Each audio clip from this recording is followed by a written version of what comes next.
Hello, स्वागत है आप सभी का मेरे यूट्यूब चैनल स्कूल ट्यूशन गुरुजी में।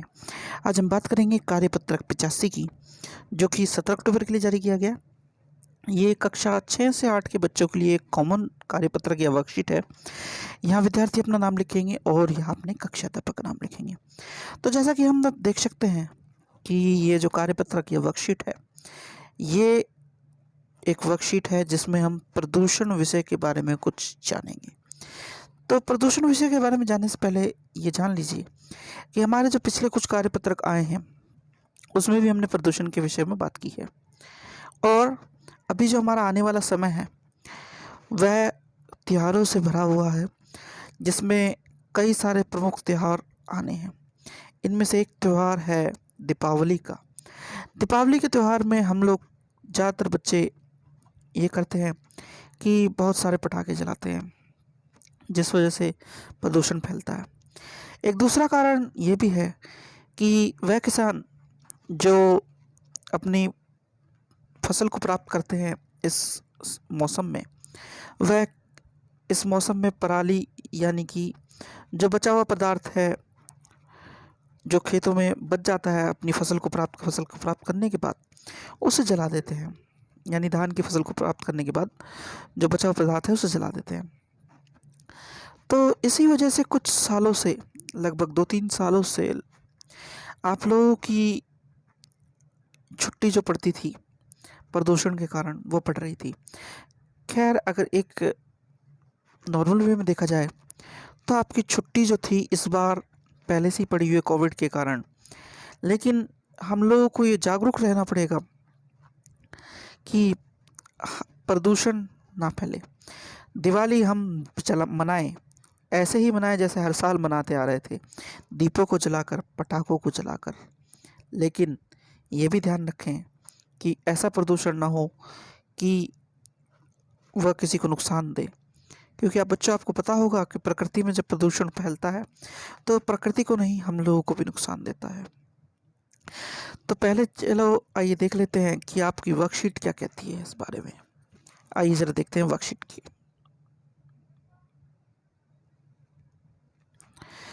प्रकृति में उपस्थित पदार्थ संतुलित या हितकारी मात्रा में रहते हैं, लेकिन मानव द्वारा पर्यावरण में अनेक हानिकारक या दूषक पदार्थों को जाने अनजाने में मिला दिया जाता है, जिससे प्रकृति का संतुलन में दोष पैदा हो जाता है। इसी को प्रदूषण कहते हैं। तो क्या कह रहा है ये कि प्रकृति में जितने भी चीज़ें हैं, चाहे वो वायु हो, जल हो या भूमि का भाग हो, ये एक संतुलित और हितकारी मात्रा में है। लेकिन मानव क्या करता है? मानव पर्यावरण में जितनी भी चीज़ें हैं उसको हानिकारक या दूषित कर देता है जाने अनजाने में, जिस वजह से प्रकृति में संतुलन की जगह असंतुलन होना शुरू हो जाता है। इसे ही हम प्रदूषण कहते हैं। आगे कहता है, प्रदूषक पदार्थ पर्यावरण और जीव जंतुओं को नुकसान पहुंचाते हैं। तो प्रदूषण पदार्थ क्या करते हैं? जीव जंतुओं को नुकसान पहुंचाते हैं। अच्छा, प्रदूषक पदार्थ एक चीज़ लिखा हुआ है इसमें, और दूसरा है वर्ड प्रदूषण। प्रदूषक पदार्थ वह चीज़ें हैं जो प्रदूषण फैलाती हैं, जैसे कि प्लास्टिक प्रदूषक पदार्थ है। ये क्या करता है? ये भूमि में जल्दी सड़ता गलता नहीं, जिस वजह से ये प्रदूषण फैलाता है। ठीक है बच्चों, आगे देखते हैं क्या कहती है वर्कशीट। वर्तमान में प्रदूषण की स्थिति भयंकर हो चुकी है, इसलिए पूरे विश्व में इससे निपटने के लिए अनेक प्रयास हो रहे हैं। क्या आपने कभी कोई प्रयास किया है? आपको प्रदूषण समाप्त करने के लिए किन किन प्रयासों की जानकारी है, लिखिए। तो क्या कह रहा है ये कि वर्तमान में प्रदूषण की स्थिति बहुत ज़्यादा भयंकर हो गई है। भयंकर किस लिए हो गई है? क्योंकि मैंने आपको वर्कशीट जब शुरू हुई थी तभी बताया था कि हर साल लगभग 2-3 सालों से आपकी जो छुट्टी पड़ती है दीपावली के बाद, वो प्रदूषण की वजह से पड़ती है। और प्रदूषण कैसे होता है कि पटाखे जलाने से और पराली जलाने के कारण, क्योंकि दोनों चीज़ें लगभग एक ही समय पर हो जाती हैं, जिस वजह से अत्यधिक प्रदूषण हो जाता है और आपकी छुट्टी करनी पड़ती है। तो और अन्य कारण जो हैं वह इसमें ढक जाते हैं। आप इस बात को समझिए कि आपका जो फैक्ट्रीज़ हैं वो प्रदूषण फैला रही हैं, जितने भी वाहन चल रहे हैं वो प्रदूषण फैला रहे हैं, किसी ना किसी रूप में प्रदूषण फैला रहे हैं। और ये जो चीज़ें हैं प्रदूषण को फैला ही रहे हैं, रोकने की कोशिश सरकार कर रही है पर रोक नहीं पा रहे हैं। लेकिन दीपावली और पराली जलाने से क्या होता है कि एकदम इनकी मात्रा बढ़ जाती है। तो एकदम जब मात्रा बढ़ जाती है तो क्या होगा कि ये लगेगा हमें कि इन्हीं कारणों से प्रदूषण फैल गया है। तो हम जो बाकी चीज़ें हैं यानी कि फैक्ट्री और गाड़ियों से निकलने वाला धुआं, इस तरह की चीज़ों को हम जो है सोचना बंद कर देते हैं। तो ये क्या है, ये एक भयंकर स्थिति में पहुंचता जा रहा है यही, और पूरा विश्व इससे निपटने के लिए कुछ ना कुछ प्रयास कर ही रहा है। तो कौन कौन से प्रयासों की जानकारी आप लोगों को है इस प्रदूषण को समाप्त करने के लिए, उन्हें लिखना है। तो ज़रा प्रदूषण को जानने से पहले या प्रदूषण के बारे में अलग अलग जानकारियों को जानने से पहले एक चीज़ देख लेते हैं कि हमारे प्रदूषण कितने तरीके के हैं। तो हमारे प्रदूषण कितने तरीके के हैं। पहला है जल प्रदूषण। जल प्रदूषण कैसे फैलता है, यानी कि जब हमारा पानी पीने योग्य ना रहे, इस्तेमाल योग्य ना रहे, तो जल प्रदूषण फैलता है। और इससे क्या होता है, हमारी जो मछलियाँ हैं वो मरनी शुरू हो जाती हैं। अच्छा, इसका एक सबसे अच्छा उदाहरण आप देख सकते हैं हमारे दिल्ली के पास में, और क्योंकि हम लोग दिल्ली में रहते हैं, दिल्ली के पास में यमुना नदी है। जो यमुना नदी है उसकी साफ़ सफाई पे सरकार बहुत पैसा खर्च कर रही है, परंतु उसके बाद भी क्या होता है कि उसमें गंदे नालों से जो है जल गिरता है करके, और जो फैक्ट्री का वेस्ट है वो आकर के गिरता है, जिस वजह से क्या होता है कि वह नदी साफ़ तो होती है, लेकिन अगर 1 लीटर पानी साफ़ होता है तो 10 लीटर वापस गंदा हो जाता है। तो ये क्या हुआ, ये जल प्रदूषण हुआ बच्चों। ठीक है। दूसरा है हमारा वायु प्रदूषण। तो वायु प्रदूषण में क्या हो गया, वायु प्रदूषण में हमारी जो फैक्ट्रियाँ चल रही हैं, जो कि मैंने बताया फैक्ट्रियाँ चल रही हैं, गाड़ियाँ चल रही हैं, पटाखे जलते हैं, पराली जलती है, इनसे हमारी वायु सांस लेने लायक नहीं रह गई है, जिस वजह से ये सांस लेने सांस लेने लायक नहीं रह गई है। तो इस तरह की स्थिति में वायु प्रदूषण फैल रहा है।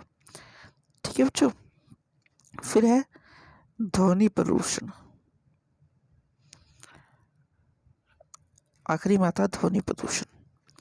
तो ध्वनि प्रदूषण कैसे फैलता है, आपने देखा होगा शादी और विवाह के जो मौसम में लोग डीजे बजवाते हैं। तो डीजे जब बजता है या चलता है तो इससे अत्यधिक पावर से म्यूज़िक बजता है, जिस वजह से एक तरीके से क्या होता है, ध्वनि का प्रदूषण होता है। दूसरा, ये फ़ोटो दी हुई है आपकी, जो बहुत तेज़ आवाज़ करने वाले पटाखे हैं वो जब बजते हैं तब ध्वनि प्रदूषण होता है।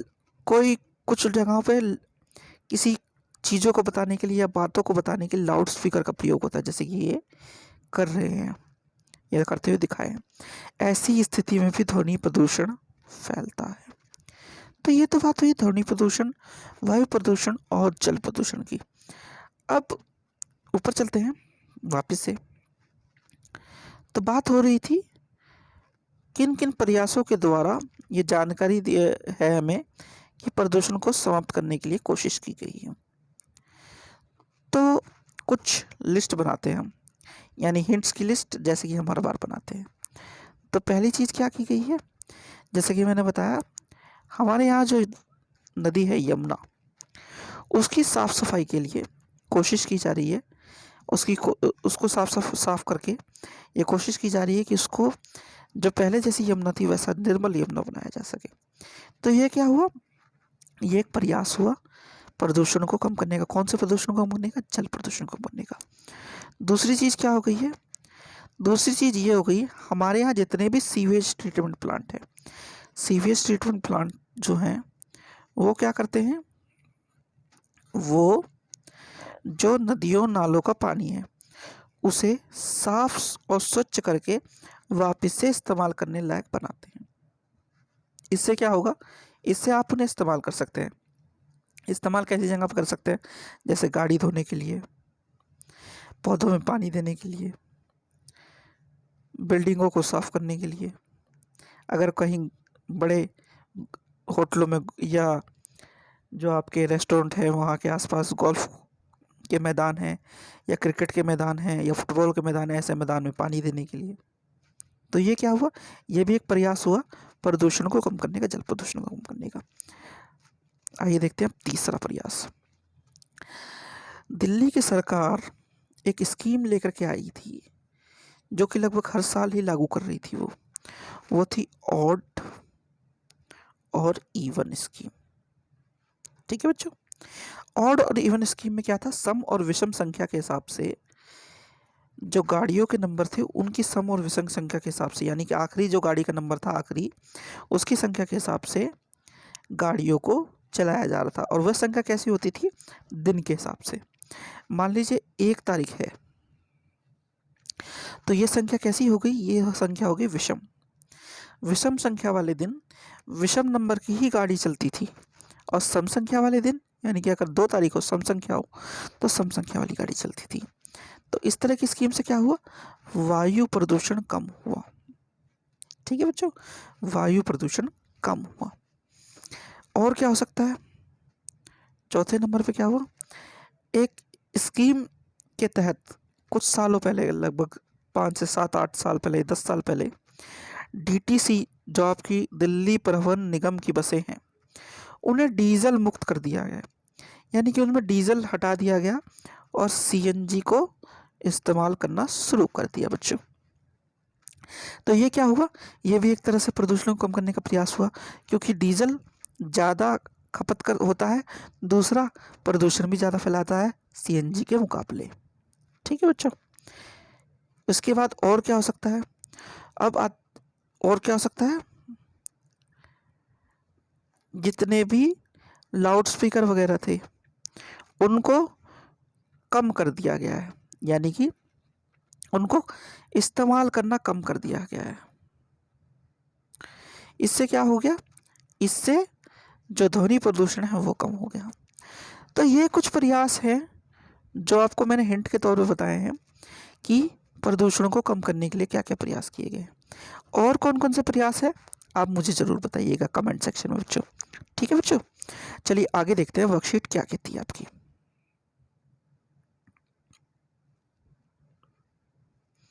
फिर है प्रदूषण की हानियां तथा उसके प्रति जागरूकता के लिए स्लोगन या नारा लिखिए। जैसे कल को बचाना है, प्रदूषण को भगाना है। तो इसका बच्चों मैं हिंट देता हूँ आपको। इसका हिंट क्या हो सकता है, पहला हिंट है वृक्ष धरा का भूषण, दूर करो प्रदूषण। वापस बताता हूँ बच्चों, क्या हिंट हो सकता है, पहला वृक्ष धरा का भूषण, दूर करो प्रदूषण।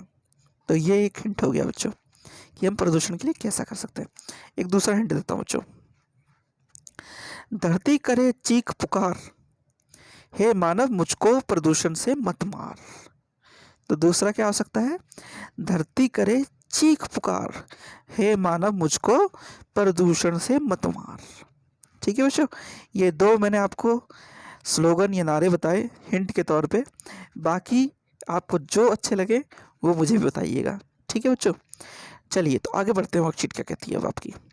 तो वर्कशीट में बचा है आपका प्रदूषण के कारणों की सूची बनाइए। तो 3 प्रकार के प्रदूषण दिए गए हैं इसमें, जल प्रदूषण, वायु प्रदूषण और ध्वनि प्रदूषण। तो इनकी सूची बनानी है। तो इनका भी मैं आपको हिंट देता हूँ, और जो प्रदूषण के स्रोत बच जाएंगे उनके बारे में मुझे ज़रूर बताइएगा। तो पहले बात करते हैं जल प्रदूषण की।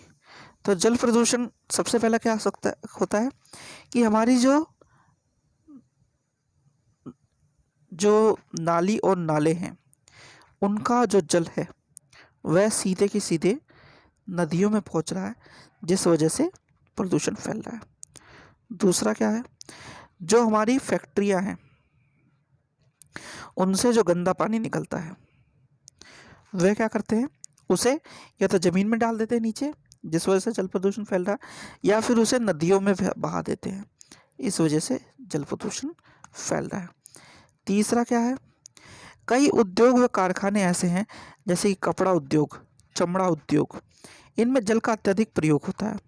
तो कपड़ा उद्योग वाले क्या करते हैं, जो उनकी जो डाई है, यानी कपड़े को रंगने की डाई, उसको जब इस्तेमाल करते हैं उससे पानी दूषित हो जाता है, उसे भी नदी में फैला देते हैं, जिस वजह से जल प्रदूषण होता है। और जो चमड़ा उद्योग है उसमें चमड़े को साफ करने के लिए पानी में भिगोया जाता है और सुखाया जाता है। तो क्या होता है इससे भी जल प्रदूषण होता है। ये कुछ 3 कारण मैं आपको छोटे छोटे बताए हैं जिस वजह से जल प्रदूषण हो रहा है। अब आती है बात वायु प्रदूषण की। तो वायु प्रदूषण का पहला मुख्य कारण है आपका जो वाहनों में ईंधन है, जो आपका वाहनों में ईंधन इस्तेमाल हो रहा है उसका कारण है। यानी कि जैसे एक उदाहरण दिया था मैंने आपको कि डीटीसी पहले डीजल से बसों को चलाती थी, अब सीएनजी से चलाती है। तो ईंधन कैसा हम इस्तेमाल कर रहे हैं उसके कारण भी प्रदूषण फैल रहा है। यानी कि पेट्रोल हम इस्तेमाल कर रहे हैं, डीजल इस्तेमाल कर रहे हैं, इस वजह से ईंधन की वजह से वायु प्रदूषण फैल रहा है। इसकी जगह अगर हम सीएनजी इस्तेमाल करें या जैसे आपके बैटरी चालित रिक्शा इस्तेमाल होने शुरू हो गए हैं, इस तरह की चीज़ों को इस्तेमाल करें तो हो सकता है कम हो प्रदूषण। दूसरा क्या हो सकता है, दूसरा आपकी जितनी भी फैक्ट्रियां हैं उनके द्वारा जो चिमनियां हैं वो इस तरीके से बनाई जाए कि वह हवा में जो बाहर गंदगी जो फैला रही हैं उसमें से कुछ चीज़ें छन करके पहले ही रुक जाएं और उसे फिल्टर को एक जगह से साफ़ कर लिया जाए। यानी कि उस फिल्टर निकाल करके उसे साफ़ कर लिया जाए और जो हवा है वह क्या करती है, दूषित करती है, उससे दूषित कम करे। यानी कि फैक्ट्रियाँ जो आपकी प्रदूषण फैला रही हैं। तीसरा वायु प्रदूषण का सूत्र क्या हो सकता है, तीसरा वायु प्रदूषण का सूत्र है आपका जो पराली है, कोयले का जलना है, इस तरह के सूत्र। ये छोटे छोटे जो आस पड़ोस के आपकी जगहों पे होते हैं, जैसे कोयले का जलना, पराली का जलना, पटाखों का जलना, ठीक है ना बच्चों। तो ये कुछ सूत्र हो गए वायु प्रदूषण के। फिर है ध्वनि प्रदूषण के सूत्र। तो ध्वनि प्रदूषण में सबसे पहला सूत्र आता है, क्योंकि दिवाली आ रही है तो सबसे पहला सूत्र आता है पटाखों का। अत्यधिक पटाखों की आवाज़ अत्यधिक कान में नुकसान देती है, ये ध्वनि का प्रदूषण का सूत्र है। दूसरा सूत्र है ध्वनि प्रदूषण का जो आपका डीजे बजता है, डीजे का बजना ध्वनि प्रदूषण का एक सूत्र है बच्चों, ठीक है बच्चों। और क्या हो सकता है, तीसरे नंबर पे है लाउड स्पीकर का उपयोग करना। अत्यधिक लाउड स्पीकर का उपयोग करना नहीं, जरूरत के समय खाली उपयोग करना नहीं, क्योंकि जरूरत के समय तो उपयोग करना जरूरी ही होगा, लेकिन अत्यधिक लाउड स्पीकर का उपयोग करना यानी आवश्यकता से आगे उसका उपयोग करना, ये एक क्या हो सकता है, ये एक ध्वनि प्रदूषण का सूत्र है, ठीक है बच्चों। तो मैंने तीन आपको सूत्र बता दिए, जल प्रदूषण, वायु प्रदूषण और ध्वनि प्रदूषण के। इसके अलावा जो उनसे आपको सूत्र अच्छे लगते हो और समझ में आते हो मुझे कमेंट सेक्शन में ज़रूर बताइएगा बच्चों, ठीक है बच्चों।